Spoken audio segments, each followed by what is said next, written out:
మంత్రి గారు చెప్పినట్టు తప్పకుండా ఈ యొక్క ట్రిపుల్ ఆర్ రోడ్ ఏదైతున్నదో దానికి సంబంధించి త్వరలోనే క్యాబినెట్ కు వచ్చే విధంగా మరి నేను ఇప్పటికే నితిన్ గడ్కరీ గారితో వారు కూడా రెగ్యులర్ వచ్చినప్పుడు మరి వారు చాలా ఇంట్రెస్ట్ తీసుకొని వారు కూడా మాట్లాడుతూ ఉంటారు.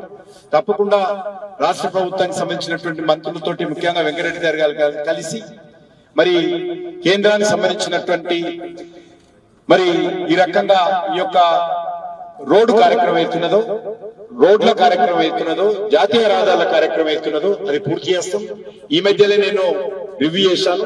ఈ యొక్క శ్రీశైలం హైవే కూడా ఫోర్ లైన్స్ త్వరితగతిన అది కూడా మంజూరు చేయడం కోసం ఇంకా ఫైనల్ డిపిఆర్ ఇప్పుడే రెడీ అయింది. దానికి సంబంధించినటువంటి కొన్ని 2-3 మీటింగ్స్ లో దాని వివిధ మరి ప్లేస్లలో మంజూరు కావాల్సింది. అది కాగానే ఆ రోడ్డును కూడా తప్పకుండా వచ్చే సంవత్సరం లోపల పనులు ప్రారంభిస్తామనే విషయాన్ని సందర్భంగా మనవి చేస్తూ, మరి మనకు తెలుసు మన ప్రాంతం నుంచే మరి ఈరోజు అంటే వయా షాద్ నగర్ నుంచి ఒక బుల్లెట్ ట్రైన్ కూడా వస్తాం.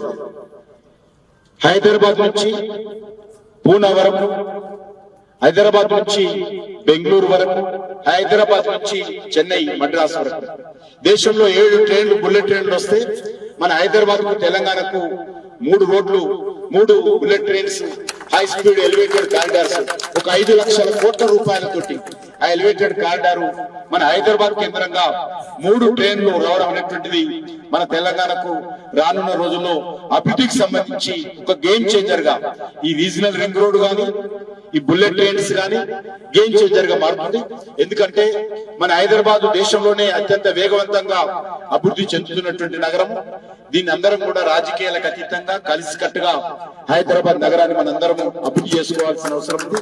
అది కేంద్ర ప్రభుత్వ ప్రాజెక్టులైనా రాష్ట్ర ప్రభుత్వ ప్రాజెక్టులైనా రాజకీయాలకు అతీతంగా డెవలప్మెంట్ దృష్టిలోనే చేయాలి. ప్రధానమంత్రి గారు రెగ్యులర్ గా నేను తెలంగాణ విషయంలో అభివృద్ధి విషయంలో మాట్లాడుతూ ఉంటాను. కాబట్టి అందులో భాగంగానే అనేక రకాల కార్యక్రమాలు జరుగుతూ ఉన్నాయి.